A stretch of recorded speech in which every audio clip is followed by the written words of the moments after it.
Bisa pendeta itu memilih, oh aku lihat dulu lah ada anak kecil apa enggak. Kenapa di Yeskel 23 itu tidak pernah dihotbahkan? Jujur aja lah Melvin. Kenapa? Selama saya masih Kristen dengan bapak mama saya itu tidak pernah dihotbahkan itu, Melvin. Karena isinya kayak gitu. Mereka bersundal pada masa mudanya. Di sana susunya dijamah. Cobalah dulu kau.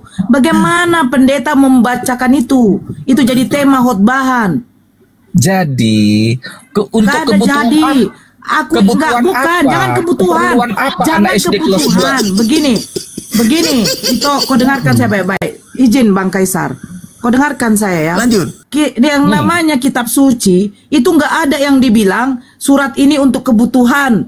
Nanti surat ini untuk kebutuhan. Surat Yeskel jangan, itu kebutuhan. Enggak bisa kayak begitu. Mulai dari Kejadian sampai Wahyu, kalau yang sudah dikatakan itu adalah kitab suci. Bukan, kau cobalah kau dulu yang bacakan dulu. Saya mau minta kau besok hari Minggu kau live kan atau kau videokan, kau suruh pendeta bacakan Yeskel 23 itu temanya dulu itu, coba. Maksudmu ku bacakan untuk anak SD? Tunggu dulu Nora, maksudmu ku bacakan ayat itu di sekolah? Pendetamu. Suruh pendetamu. Pendetamu di gereja, kok gereja apa itu? Kok HKBP kah? Atau apa? Iya, HKBP aku. HKBP. HKBP. Dokon tu pendetami. Menjahat Yeskel 23i. Coba suruh deh itu jadi temanya dulu. Saya mau kau kalau bisa kau rekam itu sampai habis. Ya. Tantangan enggak. Benar-benar jangan kamu ketawa itu. Jangan kau bilang masa ada pula kitab suci kebutuhan. Jadi gini Nora, tentang apa ya khotbah. Kalau khotbah itu sudah ditentukan di apa itu di almanak itu sudah ada jelas itu. Kenapa tidak pernah pendeta mengkhotbah itu? Itu saja dulu. Kenapa nggak pernah? Dibaca tidak aja sih. Tidak pernah. Jangan kau berbohong lah itu. Saya minta tolonglah, Kristen kalau naik ke atas itu jujur. Pernahkah dikhotbahin di gereja itu? Mama saya saja baru tahu loh, ternyata ada ayat seperti itu. Masa ada kayak begitu? Nggak tahu Mama, di Yeskel 23. Emang kalau di gereja nggak pernah dihotbahin sama pendeta Mama? Nggak pernah itu. Memang jarang. Hampir nggak pernah dengar Nora. Memang nggak pernah, karena kata-katanya vulgar. Jadi kalau nggak pernah, kenapa? Masalahnya di mana? Karena kata-katanya vulgar, tidak cocok. Apakah bisa dikatakan itu lagi kitab suci? Apakah itu bisa dikatakan kitab suci itu? Ketika itu tidak bisa dikonsumsi untuk anak-anak. Sementara ini adalah kitab suci halayak untuk umum. Cobalah kau mikir. Kenapa coba kayak mana? Biasa aja itu.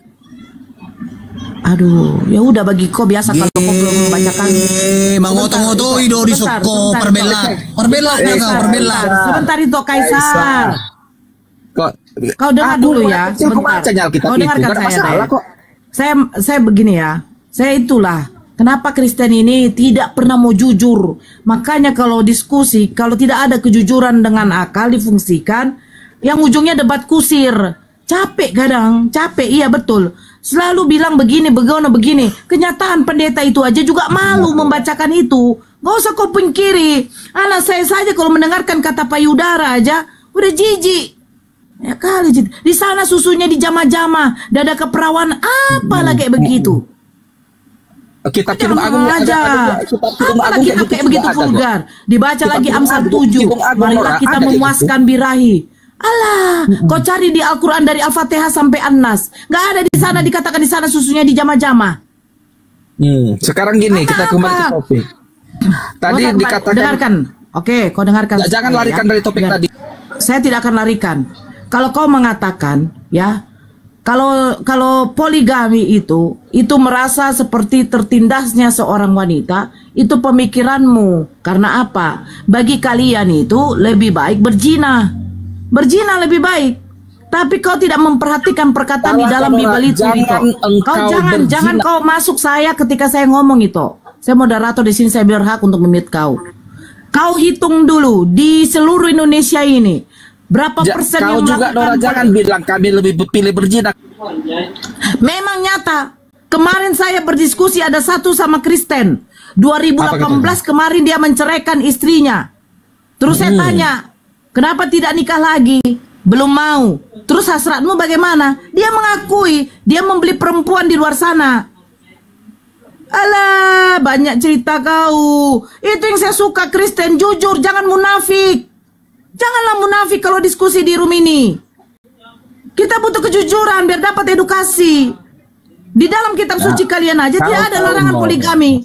Kau diam, saya tahu semuanya itu. Saya tahu semuanya. Apa yang dipersatukan Tuhan tidak boleh diceraikan manusia. Pertanyaan saya, kau diam aja dulu. Kau diam dulu sebentar.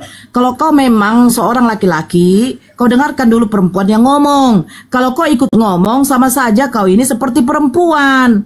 Jadi dengarkan dulu saya itu. Tapi jangan fitnah juga itu. Kau paham. Kau dengarkan. Kau kayak tidak tahu aja. Saya juga udah tahu bagaimana isi kitab suci kita itu dulu. Tapi itu dulu ya, sekarang berbeda. Karena memang apa? Mulai saya cari, mulai dari Al-Fatihah sampai An-Nas, tidak ada dikatakan itu susunya di jama-jama. Gak salah apa itu. Jadi hanya karena itu menjadi mualaf. Saya mualaf karena saya tidak mau menyembah 3 Tuhan. Jamaah cerita, Trinitas itu tidak ada itu.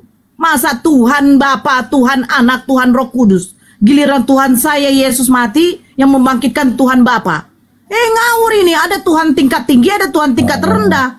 Bilanglah itu. Kau dengarkan aja dulu. Saya belum selesai, jangan kau alihkan ke situ. Ya, konsep dulu poligami.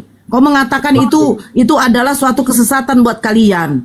Sementara di dalam kitab suci kalian, ya, kau tidak bisa menghilangkan perjanjian lama. Bagaimanapun sudah kalian ambil kitabnya Yahudi, kalian jadikan itu adalah kitab kalian, Bible. Nah, dengarkan, Daud berzina dengan Betseba sampai keturunannya kepada siapa? Yesus. Yesus Yesus keturunan dari apa? Poligami. Jangan kau pungkiri itu. Di sinilah sekarang yang maksudku. Kau diam dulu. Aduh, ini perempuan atau laki-laki, woi. Kau pakai rok lah. Kau dengarkan dulu saya ngomong. Poligami. Dah, kalau nanti naik ya, saya kasih tahu sama kau. Kristen tidak ada poligami. Karena apa? Kalian ya, kalian tidak pernah membaca kitab suci kalian tuh baik-baik. Apa dikatakan Bible? Apa yang dipersatukan Tuhan tidak boleh diceraikan oleh manusia. Saya bertanya sama kau, apakah konsep poligami itu artinya mengurangi istri? Tidak. Konsep poligami itu artinya menambah istri. Kalian diperbolehkan menambah istri tanpa mengurangi. Maksudnya apa? Apa yang sudah dipersatukan Tuhan tidak boleh diceraikan oleh manusia. Ketika kau mau menambah istrimu satu lagi, jangan kau ceraikan yang pertama. Itu namanya konsep poligami, bro. Tapi lucu, di dalam kitab suci kalian lagi dikatakan, jikalau seorang perempuan dan laki-laki sudah menjadi satu daging. Satu daging, kau itu aja sudah dikatakan suami istri kau. Kau bawa perempuan masuk ke dalam hotel satu daging, kau sudah jadi suami istri kau. Bekali cerita kau. Pernikahan aja di dalam kitab kalian tidak ada disebut. Perkawinan. Apa bedanya perkawinan? Binatang pun kawin. Binatang aja kawin. Jadi jangan kalian itu selalu menyerang keislaman dengan poligami. Emang siapa sih yang poligami semua? Kalau semua umat muslim di sini laki-lakinya berpoligami, saya rasa perempuan-perempuan di sini sudah pada habis semua. Poligami itu bukan perintah wajib, itu solusi. Bahkan dikatakan Allah di situ, lebih baik satu saja. Baca kau baik-baik konteksnya, jangan kau asal asbun aja kau. Kau menentang poligami, berzina boleh. Gigi kiper kau tuh. Poligami itu bukan banyak istri. Poligami itu membatasi istri. Di Kristen ada nggak batasan istri? Nggak ada. Mana dalilnya batasan istri? Nggak ada. Jadi poligami itu membatasi istri, bukan banyak istri. Itu yang perlu dipahami. Dan terakhir saya mendengarkan kalau tentang poligami nih, agama yang melarang poligami sama dengan agama yang melegalkan perzinahan. Itu pasti itu. Itu pasti. Jangan munafri, ya, jangan munafri. Agama yang membatasi istri adalah agama yang melegalkan poligami. Apa? Agama yang melegalkan perzinahan. Itu pasti itu. Yesus mengajarkan poligami kok. Lukas 18, 29, 30. Itu legalitas dari Yesus itu jelas. Tapi legalitas ini untuk muridnya, pengikutnya. Kristen ini kan bukan pengikut. Lukas 18. Ya, Lukas 18. Berapa tadi, Bang? Hah? Nomor berapa tadi, Bang? 18-nya? Coba baca di 29:30. Benar nggak? 29:30 sebentar, Bang. Saya pakai Coba manual dibaca. pula, Bang. Mudah-mudahan saya nggak keliru ya. Upah mengikuti Yesus. Kata Yesus kepada mereka, ini hanya 3 ayat saja. Petrus berkata, kami ini telah meninggalkan segala kepunyaan kami dan mengikut engkau. Kata Yesus kepada mereka, aku berkata kepadamu, sesungguhnya setiap orang yang karena kerajaan Allah meninggalkan rumahnya, istrinya atau saudaranya, orang tuanya, atau anak-anaknya akan menerima kembali lipat ganda pada masa itu juga, dan pada zaman yang akan datang ia akan menerima hidup yang kekal. Meninggalkan istri, ya, Bang. meninggalkan istri akan mendapatkan lipat ganda kan? Banyak juga, Bang. Hanya itu Bunda Nora. Di ini juga ya Bang Gurunda di Keluaran 21 ayat 10 ya juga ya. Iya betul. Aduh, mendapatkan 100 istri di surga, Matius 19 nomor 29. Tapi yang bertanya pada saat itu kan Petrus. Petrus kan orang Yahudi. Yesus mengizinkan orang Yahudi poligami. Kalau Kristen ini nggak mau poligami ya biarkan aja mereka. Zina boleh nggak? Ya, jangankan zina lagi sama lagi aja boleh kok.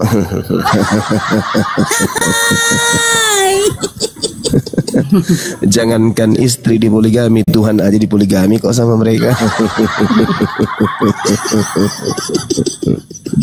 Iya dah. Ya Allah. Ya so suci. Masih mau kau datang besok. Masih mau kau datang besok. Alamak udahlah. Dia memprotes poligami, Tuhannya poligami, mereka nggak protes. Yesaya 54 ayat 1 sampai 5, Tuhan poligami janda-janda mandul. Cek kalau nggak percaya itu. Ya, ini disapa dulu. Siapa Ya, sebentar. Funde Delano. Funde. Assalamualaikum. Assalamualaikum. Salam. Ya, kami Muslim ya, Bang. Kami naikkan dulu yang Kristen abangku karena ini cuma 1 slot. Kalau kurang nanti biar aja saya turun juga. Oke, Gak apa-apa kok, saya turun aja kalau mau ada dinaikkan Bunda Nora saya turun. Gak apa-apa, lu tenang aja stay Ya, tune di situ. Bunda Nora, ini 1 slot buat penyembah ini ya, lampu merah. Penyembah lampu merah. Ini kan tengoklah yang menaik ini. Rafasa. Rafasa, selamat malam. Agama apa, Bang? Assalamualaikum. Islam. Waalaikumsalam. Terima kasih ya, Bang. Kami naikkan Kristen dulu. Assalamualaikum. Bentar Bang, teh ada yang mau. Yuk. Oh, mungkin ada yang mau mualaf mungkin. Ada yang penting biasanya. Iya, mungkin ada yang penting, naik lagi aja Bunda Nora. Tuh. Gimana lah, hostnya kan tadi bilang begitu kan? Iya. Gimana lah? Dikasih kesempatan bicara deh. Oke. Dikit aja. Soalnya kalau kita lagi butuh bantuan juga kepada mereka ini. Iya, gimana Saudara Rafasa, gimana? Ya, Urusan Bang, bisnis ada apa, kita Bang? kemarin yang jual sepeda kumbang itu udah selesai belum? Enggak Bang, saya mau nanya, si KTP ada kabar gak Bang? Nggak ada. Soalnya saya ada agak mencurigai dia Bang. Oh ya udah nggak apa-apa. Dia di roomnya si Logika ngejelek-jelekin abang, suaranya persis banget aja dari lah, Bang. ketawa. Iya kan, Nggak apa-apa, ya kan Bang. Kristen Bang kan, wajarnya itu. Yang nggak wajar itu kalau umat Islam yang berpura-pura jadi Kristen. Ya, Kalau mereka- saya kalau- anehnya kalau mereka yang kalau berburu. di roomnya Kristen, Bang, kita dia, mau diskusi ya, Bang, ya. baik-baikin Tolong Bang Juma. Udah ada Bangku, Bang Rafa, udah Bang, enggak. Oh iya. Nanti ada sesi subat Bang. Thank you ya Bang. Terima kasih ya Bang Da, terima kasih. Oke. Tolong yang di bawah para netizenku yang baik hati, caem-caem, yang rajin menabung, rajin tap-tap, ya kan? Tolong jangan kalian apa. Saya sesuai dengan perintah host. 1 slot untuk Kristen ya. Makanya saya naikkan. Bukan, salah. Saya nggak ngomong gitu. Bukan 1 slot buat Apa? Kristen. 1 slot buat penyembah lampu merah. Sarupo doi. Ahmad David Wek Brotus. Ahmad David. Assalamualaikum. Islam, Waalaikumsalam. Bang. Saya mohon izin mau bertanya dulu. buat guru-guru juga semua, boleh nggak, penting buat saya, mengganggu sekali. Saya juga mualaf dari tahun 2006 karena saya menikah. Ya. Oke, silakan, Bang. Saya mau tanya, kenapa nabi-nabi baik dari Israel ataupun dari Arab itu datangnya dari timur Tengah ya gitu? Itu aja sih pertanyaan saya. Kenapa nggak dari daerah barat ataupun utara? Kenapa mesti di Timur Tengah gitu? Boleh dikasih pencerahannya? Terima kasih. Bang Jumah, silakan mau jawab. Ustadz Alif.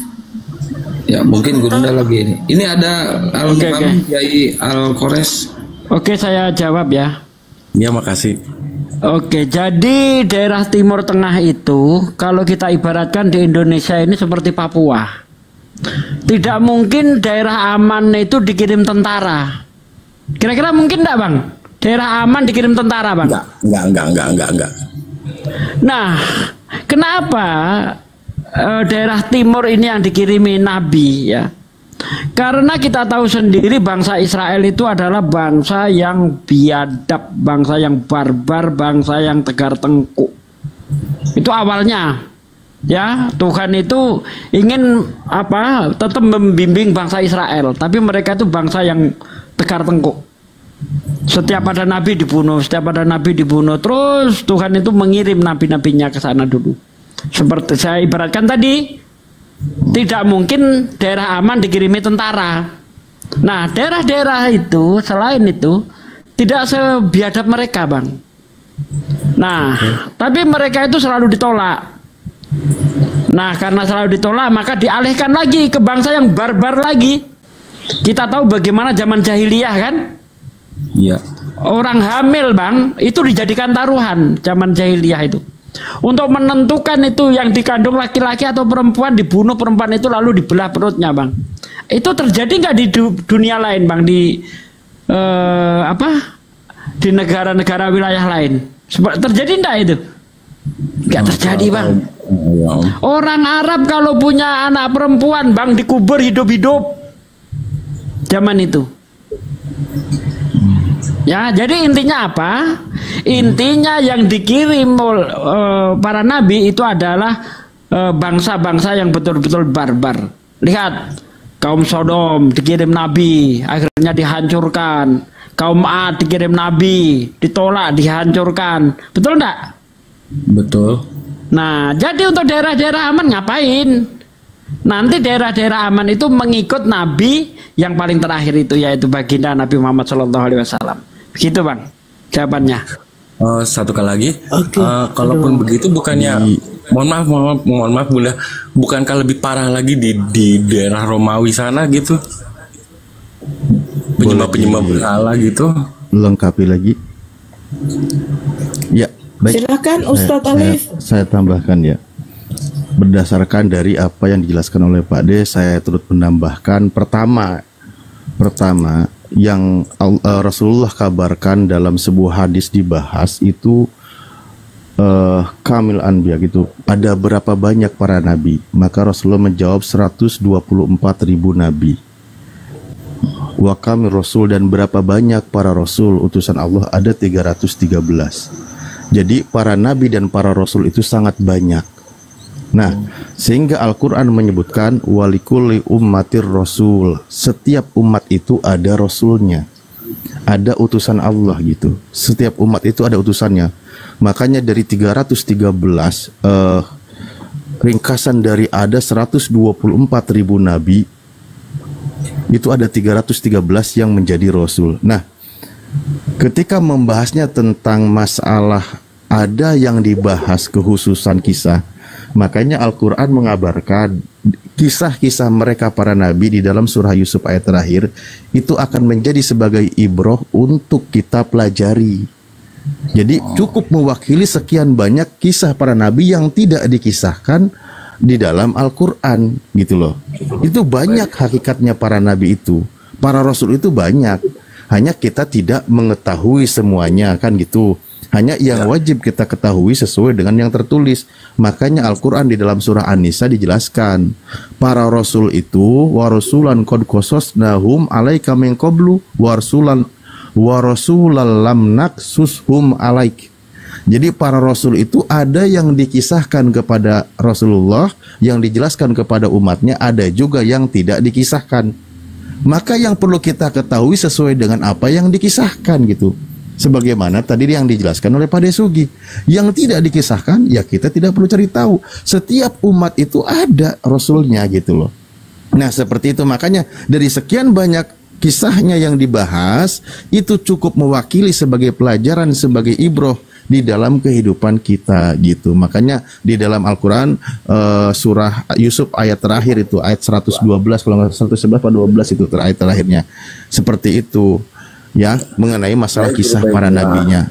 Kenapa dari nabi-nabi Arab? Ya karena janji Allah kepada Nabi Ibrahim alaihissalam, dari keturunannya akan dijadikan sebagai bangsa yang besar dan dijadikan sebagai para nabi. Begitu. Baik Guru. Saya rasa cukup jelas. Terima kasih banyak ya pencerahannya. Assalamualaikum warahmatullahi wabarakatuh. Terima kasih. Waalaikumsalam warahmatullahi wabarakatuh. Jos. Halo. Ya, selamat malam. Agama apa, Bang? Malam, Kristen saya. Ya, silakan, Bang. Asik silakan diskusi. Bertanya, Bang. Asik diskusinya. Saya mau bertanya. Ya, silakan. Kenapa Al-Quran itu, atau begini, kenapa kalau memang Nabi Musa atau Nabi Adam ya itu beragama Islam, kenapa Al-Quran tidak diturunkan pertama kali ke Nabi Adam atau ke Nabi Musa? Kenapa harus ke Muhammad? Silakan Ustadz Alif. Bang Zuma mungkin. Iya. Pertanyaannya sebenarnya agak unik sih ya. Kenapa Al-Quran diturunkannya kepada Nabi Muhammad? Ya karena Al-Quran itu memang Allah turunkan kepada Nabi Muhammad. Ya kenapa tidak di nabi-nabi yang pertama? Kan loh, setiap agama Allah itu kan Islam. Kenapa tidak dari Adam saja diturunkan itu Al-Quran? Islam. Kenapa nanti harus terakhir? Nah, oke. Sekarang Al-Quran yang diturunkan kepada Rasulullah yang Anda hidup setelah zamannya, Anda percaya atau tidak kebenaran itu? Yang diturunkan 1400 tahun lalu aja Anda nggak percaya, apalagi diturunkannya 6000 tahun ke belakang. Justru lebih percaya saya kalau diturunkannya itu Al-Quran ke Nabi Adam dan Nabi Musa. Kenapa harus ada Taurat? Kenapa percaya harus ada sekarang? Injil? Kalau memang Isa itu atau Musa itu Islam, kenapa? Itu poin kitab pertama. yang mereka bawa itu harus Injil, harus Taurat. Kenapa bukan Quran? Baik. Itu poin pertama ya. Poin pertama. Poin kedua, Al-Quran itu menjelaskan berbagai macam peristiwa yang akan terjadi. Bahkan peristiwa yang waktu itu belum ditemukan. Mari kita temukan logika sederhana. Seandainya Al-Quran diturunkan kepada zaman Nabi Musa, sehingga pada zaman Nabi Musa hanya berlaku untuk Bani Israel, tapi menjelaskan bagaimana tentang embriologi, menjelaskan tentang api, dasar lautan dan sebagainya, itu zaman batu percuma, mereka belum sampai ke sana. Orang masih pada zaman batu.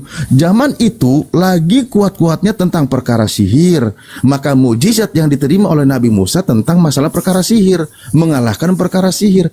Zaman Yesus tentang masalah pengobatan, menyembuhkan yang buta dan sebagainya. Itulah kitab sesuai dengan berlaku mujizat berlakunya dengan saudara zamannya. Kalau Al-Quran turun pada masa itu, justru malah kita nggak sesuai melihatnya gitu. Inilah hebatnya konsep yang diturunkan oleh Tuhan. Makanya ketika Al-Quran diturunkan berlaku untuk sepanjang zaman. Ketika Al-Quran mengabarkan bagaimana manusia diciptakan tahapannya, bagaimana Al-Quran mengabarkan ada api di dasar lautan, ada air laut yang satu tawar, yang satu asin, namun dia tidak bercampur, ada lagi dan sebagainya, makhrajal bahraini yaltaqiyan dan seterusnya ayat-ayat Al-Quran.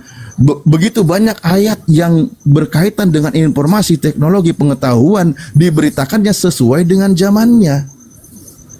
Sesuai gitu. Coba di zaman batu, di zaman 5.000 tahun ke belakang dikabarkan, orang nggak akan tahu tentang embriologi. Makanya sulit di kitab Anda di Bible ketika membandingkan surah Al-Mu'minun ayat 12 sampai 14 dengan Ayub 10 nomor 10. Ketika dalam surah Al-Mu'minun bagaimana tahapannya manusia diciptakan, lalu dibandingkan dengan Ayub 10 nomor 10, manusia dicurahkan seperti susu, dikentalkan seperti keju. Mungkin untuk orang zaman batu waktu itu berlaku karena seperti itulah pengetahuannya. Tapi kalau dikabarkan zaman sekarang apa berlaku? Yang ada kumisnya Pak Kaisar seperti pagar kabupaten akan berdiri tegap gitu loh. Lucu jadinya gitu loh. Nah, makanya ketika Al-Quran datang justru sesuai dengan Al-Quran datang sesuai dengan zamannya, berlaku informasinya juga tidak berlawanan dengan informasi ilmu pengetahuan. Begitu, logis kok sebenarnya. Mungkin saya bisa bantu ya, dikit ya. Ini apa bedanya di zamannya Isa? Isa kan bisa diturunkan Al-Quran itu. Ya, zaman Yesus. Boleh bisa saya bantu sedikit, Bang? Oh ya, silakan. Siapa ini, dari mana? Ya, kenalkan Bang. Assalamualaikum warahmatullahi wabarakatuh.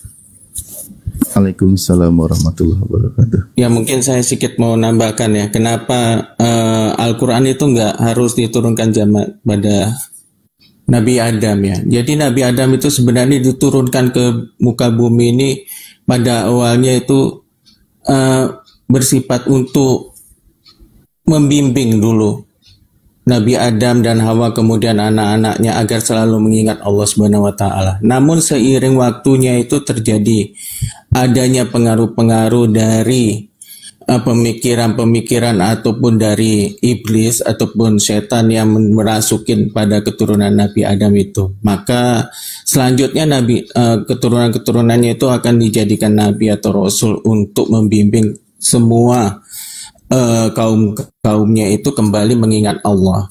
Nah, dan akhirnya itu ya disempurnakan oleh Nabi Muhammad melalui Al-Quran. Jadi semua pada awalnya itu hanya mengajarkan agama tauhid, yaitu menyembah satu Tuhan. Nah, namun itu akhirnya melenceng dan akhirnya diluruskan oleh Nabi kita baginda Rasulullah. Itu aja, Mas. Makasih. Oke, Bang Disa Muslim ya? Ya, kami naikkan Kristen dulu ya, Bang ya. Ya, mungkin Gurunda mau menambahkan itu, Tinora. Boleh. Ya, silakan Abang. Iya. Sebenarnya ini pertanyaan konyol ya. Bagaimana mungkin Al-Quran yang begitu sempurna hukum-hukumnya, di dalamnya tuntunan, di dalamnya kemudian larangan, perintah itu termaktub sempurna, diberikan kepada Nabi Adam alaihissalam? Kan lucu itu. Kan Musa bisa. Kan Isa bisa. Sabar dulu, Bang. Sabar dulu. Nah. Diem dulu, Jos. Diem dulu, Jos. Iya. Coba pakai pendengarannya supaya bisa diresapi. Iya, Puang. Jadi tidak mungkin lah hukum Islam yang begitu sempurna diberikan kepada Adam. Apa buktinya? Adam cuma diberi satu perintah loh. Jangan makan buah. Dilanggar. Gimana kalau Al-Quran yang dikasih dilanggar semua? Bonyok Adam ini. Bonyok, nggak ada surga bagi Nabi Adam alaihissalam jadinya. Bonyok dia. Nah, begitu juga Nabi Musa. Nabi Musa didatangkan kemudian oleh Allah untuk bagaimana menyadarkan Firaun, lalu kemudian membebaskan kaum Bani Israel dari perbudakan Firaun, orang Mesir. Lalu kalau mereka kemudian dikasih hukum Al-Quran, bagaimana mereka mau menjalankan syariat Islam? Keadaan belum bisa pada saat itu. Belum ada keadaan yang belum bisa keadaan pada masa itu, tempo itu, baik dalam transportasi atau apapun itu yang bisa mendukung syariat Islam itu bisa dijalankan. Jangankan pada Nabi Musa, masa Yesus aja Islam belum bisa dijadikan sebagai landasan pijakan keyakinan secara utuh. Makanya di dalam Yohanes 16:12 Yesus berkata apa? Masih banyak yang ingin aku katakan kepadamu, masih banyak yang ingin aku ajarkan kepadamu, tapi kamu belum sanggup untuk menanggungnya. Bagaimana mungkin kemudian zaman Yesus diajarkan wajibnya berhaji? Gimana itu? Zaman Yesus orang sudah berhaji. 2000 tahun yang lalu ada perintah haji. Ka'bahnya belum kemudian didirikan seperti yang ada saat ini. Arab Saudi masih bangsa jahiliyah. Datang-datang orang dari belahan bumi lain datang ke sana untuk mau ngapain? Orang di sana masih nyembah berhala. Kita orang Indonesia mau datang ke sana berhaji. Gak nyambung itu bang pertanyaannya. Makanya Al-Quran itu datang kemudian al-yauma akmaltu lakum dinakum. Pada hari ini baru aku sempurnakan Islamku. Yang tadinya Islamku itu kuberikan sepenggal demi sepenggal, bahkan sekaum demi sekaum. Tidak kuberikan kepada seluruh umat manusia. Belum. Hukum Islamku kuberikan hanya secuil aja kepada zaman yang bisa kemudian ditanggung oleh manusia pada masa itu. Itu pun hanya kuberikan kelompok per kelompok, kaum per kaum. Tidak kuberikan. Makanya tidak ada seruan Nabi Musa, ya ayuhan nas. Tidak ada seruan Yesus, ya ayuhan nas. Nggak ada. Ya Bani Israel, ya Bani Israel, ya kaumi, wahai kaumku, wahai Bani Israel. Gak ada itu. Berbeda dengan Islam ketika disempurnakan, Allah sudah melihat, nah ini udah pas nih zamannya nih. Kuutus nabiku Rasulullah yang kurencanakan sebagai penutup para nabi. Saatnya nih kuutus. Hukum-hukumku sudah bisa nih kusempurnakan karena manusia sudah sanggup untuk menanggung semua yang akan ada kuraikan dalam kitab suciku Al-Quran. Itu baru. Loh kok bagaimana mungkin seorang bayi diperintahkan kemudian bercangkul? Gak bisa Cak Ayu, gak boleh. Itu yang Anda harus pikirkan. Demikian. Ya, saya tanya lagi. Jadi sebelum Muhammad diturunkan Al-Quran, kitab Al-Quran itu kitab apa yang dipelajarinya atau kitab apa yang dipakai sebelumnya turun Al-Quran itu? Rasulullah Muhammad SAW dia tidak memiliki kitab. Makanya di dalam Al-Quranul Karim dijelaskan kemudian bahwa Rasulullah Muhammad jadi belajar ilmu agamanya di mana? Rasulullah tidak pernah belajar agama. Rasulullah hanya mengimani bahwa ada pencipta langit dan bumi. Tidak seperti yang disembah oleh orang-orang yang ada di sekelilingnya, orang-orang penyembah berhala. Nabi Muhammad kemudian tidak mengikuti itu. Makanya tidak ada sejarahnya Nabi Muhammad menyembah berhala. Nggak ada sejarahnya. Oh, berarti tidak ada kitabnya sebelum turunkan Al-Quran itu belum ada kitabnya? Belum. Sama sekali tidak ada. Yes.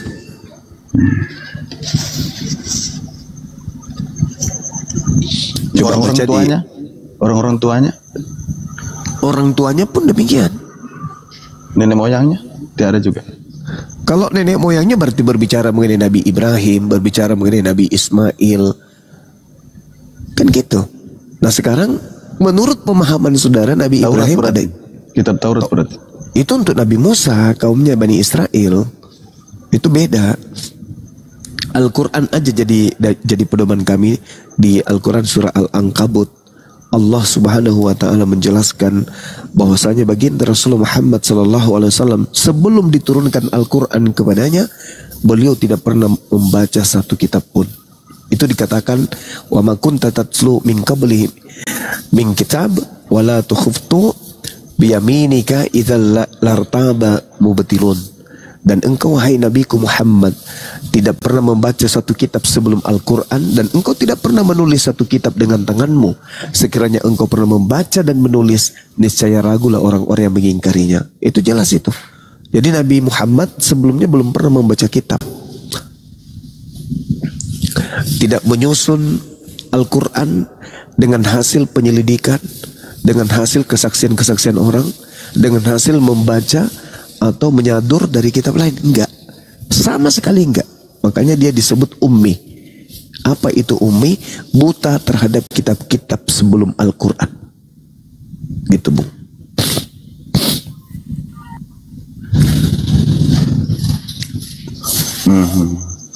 Izin Gurunda ada salam nih sama yang di bawah nih. Siapa? Ini yang di bawah tuh. Aku dibesarkan sih. Demian. Mulai mau ditumbalkan memang. Demian, Dasar iya, bos. Iya. Kecilkan aku bos. Ini satu lagi Bang. Iya silakan.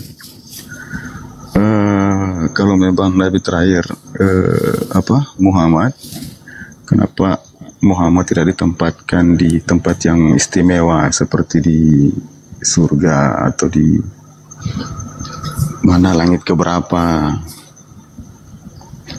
Begitu, Pak. Mohon penjelasannya, Bang. Iya, Nabi Isa alaihissalam atau Yesus Kristus itu diangkat ke langit dikarenakan orang ini, Nabi yang mulia ini terancam keselamatannya. Dan Allah kemudian ingin menyadarkan orang-orang kafir. Allah memiliki rencana mulia untuk itu. Apa itu? Menyadarkan orang kafir kelak yang telah mempertuhankan dirinya bahwa ternyata yang kami sembah selama ini itu bukan Tuhan. Yang kami sembah selama ini ternyata adalah makhluk Tuhan. Nabi Muhammad mana ada umatnya yang menyembahnya. Sesempurna ajaran Nabi Muhammad dan sepenuhnya kemudian bangsanya mengimani ajarannya, tak ada satupun manusia Arab atau di luar Arab yang mempertuhankan beliau. Padahal beliau memiliki kitab, yaitu Al-Quranul Karim, yang tidak tertolak oleh zaman, yang tidak bertentangan dengan sains. Artinya kalau Islam itu dibolehkan menyembah manusia, maka Nabi Muhammad lah pantasnya. Kenapa? Nabi Muhammad menerima Al-Quran, menguraikan Al-Quran, menjelaskan Al-Quran, dan itu rasional. Tidak ada kesalahan. Ada manusia hidup di zaman jahiliyah yang sendal pun belum ada, apalagi internet. Kok bisa kemudian dia mengetahui isi rahim manusia, isi laut, isi langit, isi bumi ini? Kok bisa dijelaskan sedemikian rupa? Dari mana ilmunya? Wah, ini pasti Tuhan ini. Itu kalau umat Islam tidak memiliki apa yang disebut ilmu tauhid. Tapi kan umat Islam itu tahu beliau Rasulullah melisankan apa yang diwahyukan oleh pencipta langit dan bumi yang maha tahu, lagi maha mendengar. Innallaha sami'un alim. Sesungguhnya Allah yang berkata melalui Roh Kudus kepada Rasulullah, maha mendengarkan dan maha mengetahui. Jadi apa yang diuraikan oleh Rasulullah bersumber dari hakikat yang maha mengetahui. Karena dia adalah hakikat yang maha mengetahui, maka informasinya akurat selalu, nggak pernah salah. Itu satu. Yang kedua, saudara, yang kedua, Kristen ini, mohon maaf nih, saya harus berbicara. Kristen ini adalah sebuah kelompok besar, mengatasnamakan kemudian sebagai pengikut Yesus. Dan kalau agama Kristen, dan kalau ajaran Yesus itu adalah ajaran yang terakhir, bukan Islam, timpang kehidupan ini jadinya. Kita jadi gila semua. Kenapa? Kristen menyembah Yesus tak ada di Bible ajarannya. Kristen ibadah minggu tak ada ajarannya dalam Bible. Makan babi, mempertuhankan 3 pribadi Tuhan dan seterusnya, itu tak ada di Bible. Lalu apa pijakannya kemudian ketika Yesus datang di tengah-tengah Bani Israel, sedikit pun tidak pernah menorehkan ajaran sebagai guru kepada muridnya tentang kekristenan. Lalu kita yang bukan orang Israel ini mau kemana? Makanya mohon maaf nih, saudara Demian ketika berdiskusi dengan saya, mohon maaf ini pengalaman. Saya tidak pernah melihat Demian ini memperkuat argumentasinya dengan ketuhanan Yesus. Selalunya larinya ke Tuhannya Yahudi. Selalu sembunyi di Tuhannya Yahudi. Kenapa? Karena Tuhan yang benar itu adalah Tuhan yang datang berfirman kepada nabi-nabi yang diutus kepada Bani Israel. Itu yang betul itu. Tetapi seorang Demian tak sanggup kemudian mempertahankan imannya sebagai seorang Kristen dengan mendudukkan Yesus sebagai Tuhan untuk melawan argumentasi keislaman. Itu nggak bisa. Sedangkan pokok daripada pengajaran Yudaism itu hanya berpola kepada Bani Yakub. Saudara Demian, Kristen bukan Bani Yakub. Seakan-akan orang Kristen ini supaya dianggap dan ditakuti oleh dunia, mereka semuanya menggunakan seragam polisi, menggunakan seragam TNI, tapi mereka gadungan. Serem. Kenapa serem? Karena membawa terjemahan kitabnya Yahudi. Oh, hebat. Tapi di dalamnya ternyata justru musuh mereka itu adalah kitab yang mereka tenteng dari Yahudi itu. Meskipun hanya berupa terjemah, entah itu benar, entah itu salah. Wallahu a'lam bishawab. Kami nggak tahu, karena kitabnya Nabi Musa tak pernah lagi kami lihat. Yang kami temukan hanya terjemahan-terjemahan dari kitabnya orang Kristen, bukan kitabnya Yahudi. Itu loh poinnya. Sehingga kami ketika berdiskusi dengan saudara Kristen, kalau tidak menghujat Al-Quran, mereka tidak sanggup mempertahankan akidah mereka dengan Bible. Coba, Bible dalam arti kata apa? Perjanjian baru. Padahal kita, Bang. Tidak pernah Kristen itu menghina agama lain. Oh, Kristen tidak pernah menghina agama lain. Kecuali, tapi faktanya Tuhannya Yahudi dihinakan. Tuhannya umat Islam dihinakan di dalam Bible. Kita saja fine-fine saja dengan agama-agama lain. Tidak pernah juga kita itu mau ada apa. Justru ini yang Anda harus pertanyakan kepada akidah, kepada iman saudara. Kenapa orang Yahudi itu adem-adem saja terhadap Kristen? Jawabannya mau tahu? Karena orang Yahudi tidak pernah merasa kalau perjanjian lama itu adalah kitab mereka. Itu tidak jadi masalah. Nah, sekarang permasalahannya, kalau perjanjian lama itu bukan kitabnya Yahudi, lalu itu kitabnya siapa?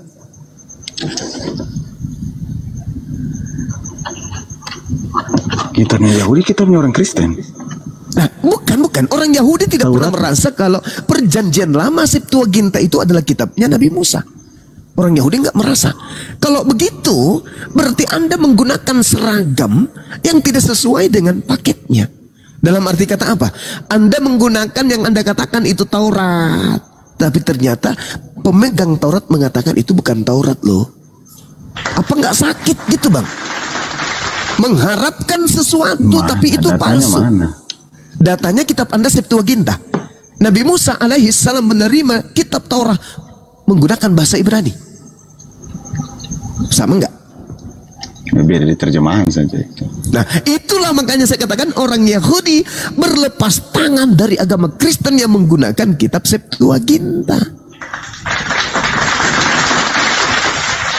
Apa enggak mengherankan bagi saudara?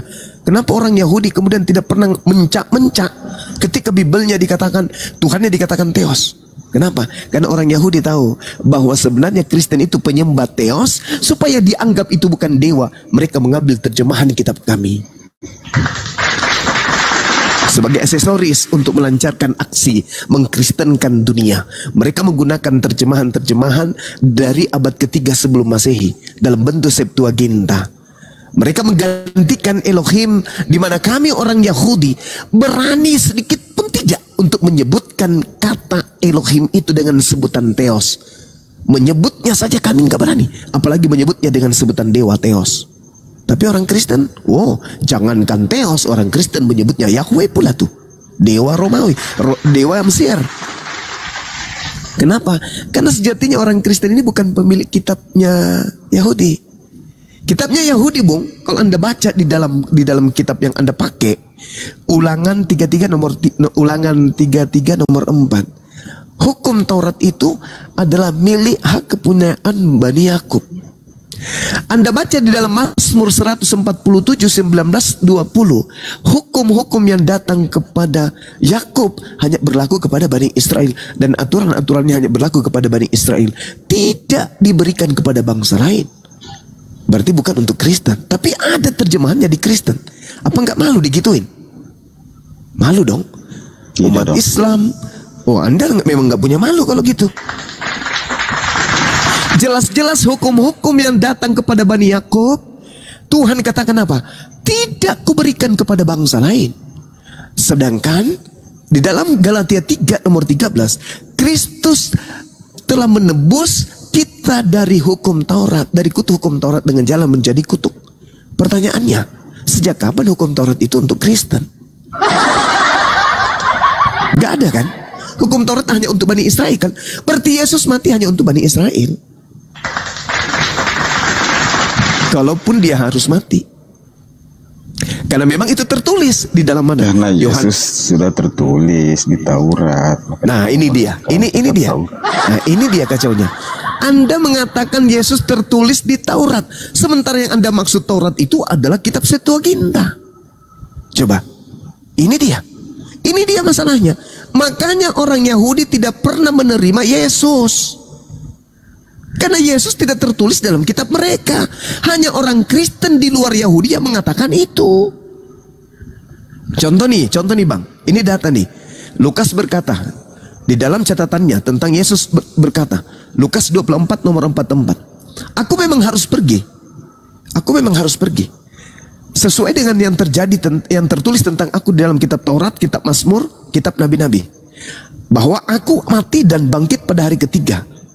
Di tengah orang-orang, dan aku akan bangkit di tengah orang-orang mati. Sekarang Anda cari di Taurat, ada nggak tertulis? Jangankan di Taurat, di terjemahan Septuagintanya nggak ada. Mesias akan mati dan bangkit pada hari ketiga di antara orang mati. Ada nggak di Taurat? Nggak ada, Bang. Tapi Kristen tidak peduli ada atau tidak ada, yang penting saya Kristen, EGP. Itu kan yang terjadi. Nah sekarang mana tertulis di Taurat? Di terjemahan aja deh. Ada Mesias mati dan bangkit pada hari ketiga di antara orang mati. Ada nggak tertulis? Kalau itu tidak ada. Ya tidak ada. Berarti Lukas dalam hal ini berbohong atau Yesus yang berbohong? Tapi ada, pernah saya dengar itu perkataan Musa. Ya sudah, tadi Anda berusaha mengatakan tidak ada, baru kemudian Anda mengatakan ada. Baru beberapa detik, Bang. Tapi baru saya belum terlalu paham tentang Taurat. Di mana tertulis? Coba. Pokoknya itu kesaksian Musa itu. Ya, coba terangkan di mana tertulis itu, Bang? Di kitab apa begitu? Saya belum terlalu paham tentang kitab. Alamak. Oke. Jadi gitu ya. Jadi tidaklah mungkin kemudian hukum-hukum Tuhan diberikan. Intinya begini, kenapa kita tidak benci sama teman-teman Muslim? Kenapa kita tidak benci sama Yahudi? Karena memang ajaran Yesus baik. Ya, dia suruh kita untuk saling mengasihi, kasihlah musuhmu seperti dirimu sendiri. Nah, itu ajaran yang kita pegang selama ini. Bohong itu, Bang, bohong. Itu, Bang. Saudara. Tapi kalau ada di luar dari itu, perkataan di luar dari itu, nah itu jangan diikuti. Saudara, di Kristen itu nggak ada ajaran kasih lagi, Bang. Memang nggak ada. Tidak ada kasih. Coba Anda baca dalam. Kalau Tuhanku di kitabku atau di Kristen mengkafirkan orang, maksudnya mengkafirkan orang, sudah betul sudah itu. Kalau memang itu di Kristen sudah mengajarkan itu, atau musuhmu itu jangan mengasihi, atau ada ajaran Yesus yang mengatakan begini, jangan kasihi musuhmu, bencilah pada musuhmu. 1 Yohanes 2 nomor 15. Itu saya tidak akan mengikuti 1 Yohanes 2:15. Kalau memang Yesus mengajarkan tentang itu di agama Kristen. Yesus tidak pernah mengatakan sekalipun tentang permusuhan. 1 Yohanes 2:15. Janganlah kamu mengasihi dunia dan apa yang ada. Jika Israel Kristen tidak ada, mungkin kiamat sudah dekat, Bang. Karena mereka dikasih kecerdasan sama Tuhan, mereka bisa mengubah dunia. Itu, Bang. Iblis berjanji kan? Sampai sekarang ini, modern sekarang ini. Karena siapa? Ya, karena Yahudi, karena Israel, karena Kristen. 1 Yohanes 2 dunia ini. Bicara sendiri dia. Sampai sekarang ini, sampai modern sekarang ini. Gitu, Bang. Apalagi, Bang? 1 Yohanes 2:15. Janganlah kamu mengasihi dunia dan apa yang ada di dalamnya. Jikalau orang mengasihi dunia, ya, tapi jangan kau tafsir sendiri nanti. Cukup silakan Anda tafsirkan. Maka kasih akan Bapa tidak akan ada dalam orang tersebut. Coba Anda tafsirkan. Coba Anda jelaskan ke saya. Ini perintah loh. Janganlah kamu mengasihi dunia dan apa yang ada di dalamnya. Jikalau orang mengasihi dunia, maka kasih akan Bapa tidak ada di dalam orang itu.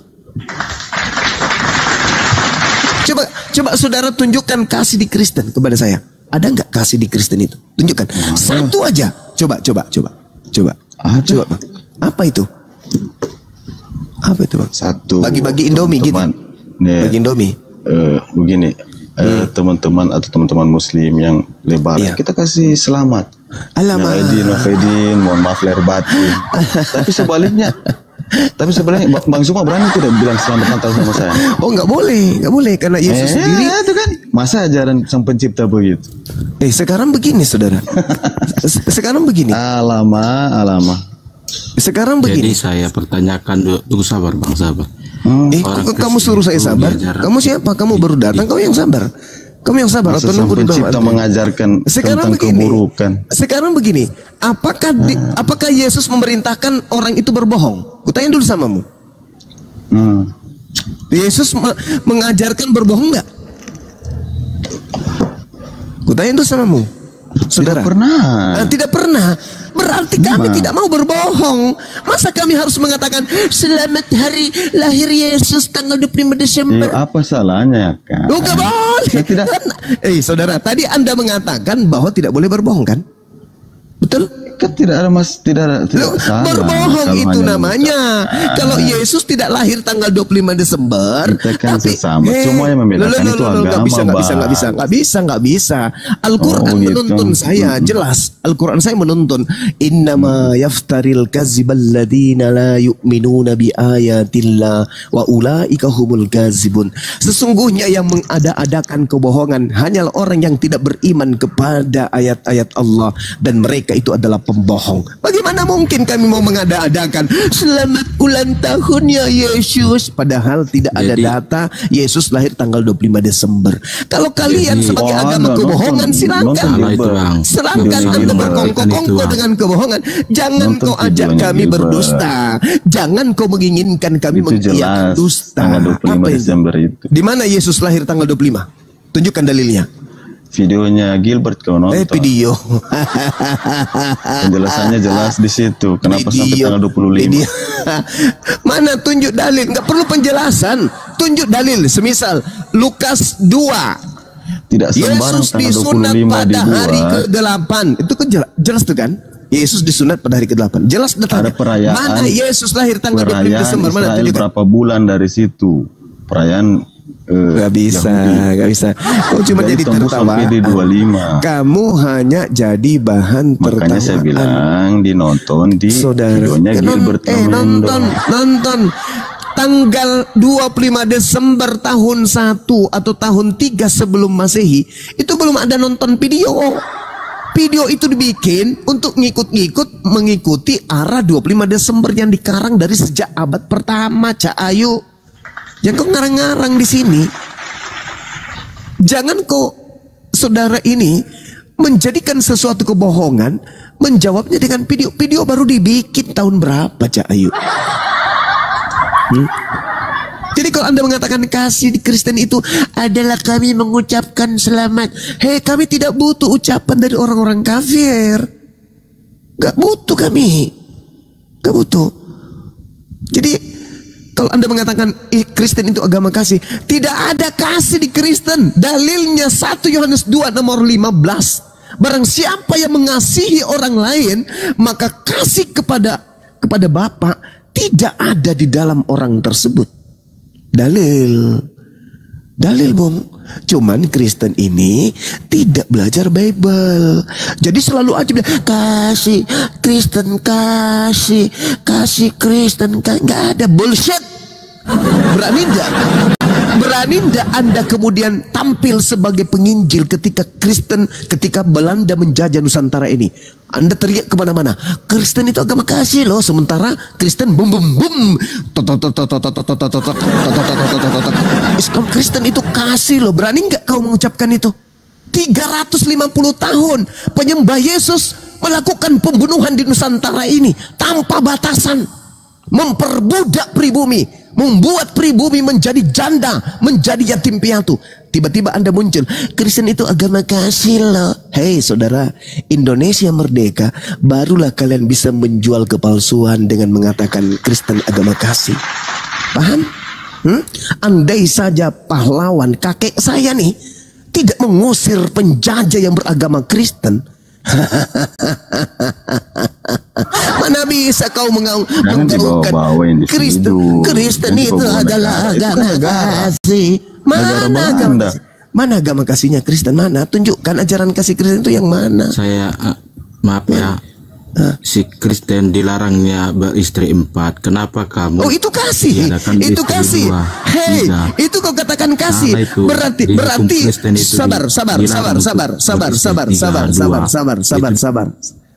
sabar. Kristen dilarang beristri 4 karena beristri 4 itu tidak kasih. Yesus berasal dari istri keberapa? Hah?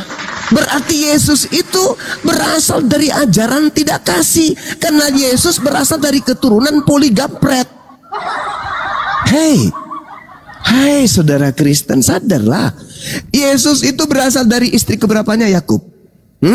Yesus itu berasal dari keturunan istri keberapanya kemudian Daud. Yesus itu berasal dari keturunan keberapanya Salomo. Salomo punya istri 1000. Hah? Yang mana? Kau dapat dari mana lagi itu? Kau tafsir dari mana kau itu?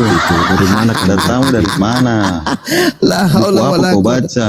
Oke. Kalau saya tunjukkan gimana? Kalau saya tunjukkan majalah Kalau saya tunjukkan gimana? Kalau saya tunjukkan gimana? Tunjukkan gimana? Ya, kamu berani? Yakin? Berani, yakin. Oke, saya tanya dulu samamu. Kutanya dulu sama sebelum saya tunjukkan.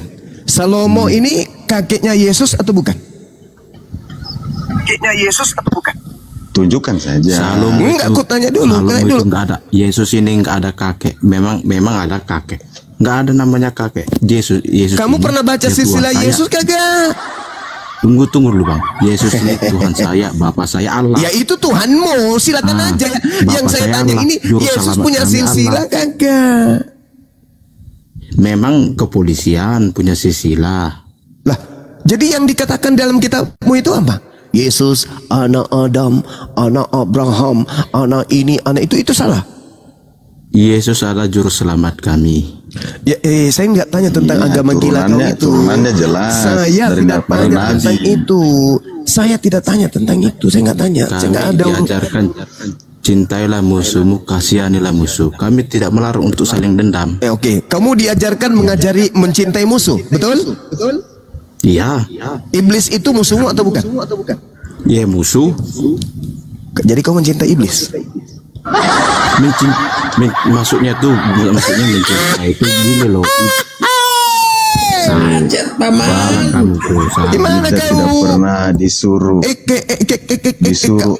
pendeta gimana ini? Pergi kobom di sana, bagaimana ini teman-teman?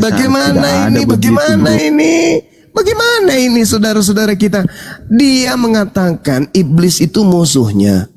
Di sisi lain dia diperintahkan mengasihi musuhnya. Berarti wajarlah dia Kristen. Karena Kristen itu berasal dari ajaran Kristen. Apa ajaran iblis? Pantas saja kalian itu menjadi Kristen. Karena Al-Quran mengatakan, wa ikhwanuhum yamuddunahum fil gayyi tsumma la yuqsirun. Inna kaidah syaitan kana daif. Yang membuat kuat kalian. Coba, kamu diperintahkan mengasihi musuh. Hah? Di hukum agama dilarang manusia berpoligami sampai melebihi istri. Mana dalil? Mana? Tolong tunjukkan larangan poligami di Bible. Tunjukkan dalilnya. Justru Yesus mengajarkan poligami. Lukas 18 nomor 29 nomor 30. Kamu salah mengartikan. Kalau saya salah, kalau saya salah, tolong tunjukkan di mana larangan poligami di Bible. Mana? Tunjukkan larangan poligami di Bible mana? Awas kepalamu meledak, awas. Kepala meledak, awas. Mana?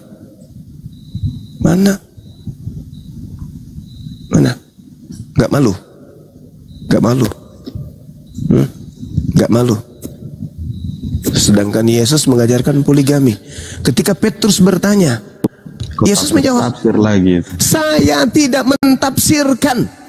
Lukas 18, barang siapa yang meninggalkan istrinya karena Allah, dia akan mendapatkan lipat kali ganda saat ini juga. Kata siapa? Kata Yesus.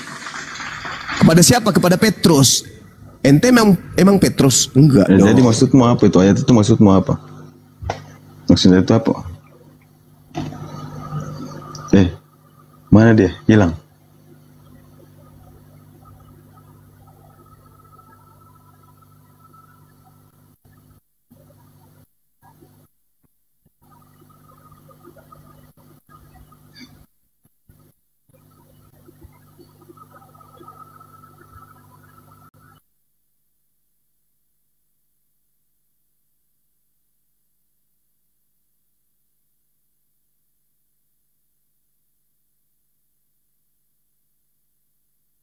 Waduh, kemana ini Gurunda? Host. Tiba-tiba hening. Waduh, kena tumbak lagi. Wah, suara tumbaknya sampai ke telinga saya.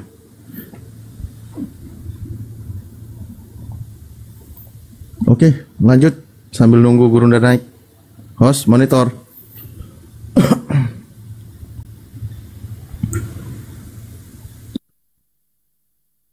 Alhamdulillah, Gurunda kembali. Udah 3 akun saya ya. Hebat kali orang Kristen, susah kali mendengarkan kebenaran. Lukas 18 nomor 29 nomor 30. Barang siapa yang meninggalkan istrinya karena Allah, dia akan mendapatkan berkali lipat saat itu juga, saat ini juga. Hei, apa itu maksudnya? Mendapatkan istri berkali lipat itu apa maksudnya? Hah? Ayo coba kau tafsirkan, coba. Kau yang baca. Ya, saya mengatakan itu legalitas poligami. Anda menolaknya. Sekarang Anda yang tafsirkan. Silakan. Tapi herannya, bukan kitabmu. Ayat yang kau baca, kau bilang poligami. Loh, gimana orang ini? Poligami itu ditafsir, dengar. Tapi giliran kau yang tafsir, suka-sukamu. Ya sekarang kamu tafsirkan. Sekarang silakan kamu tafsirkan.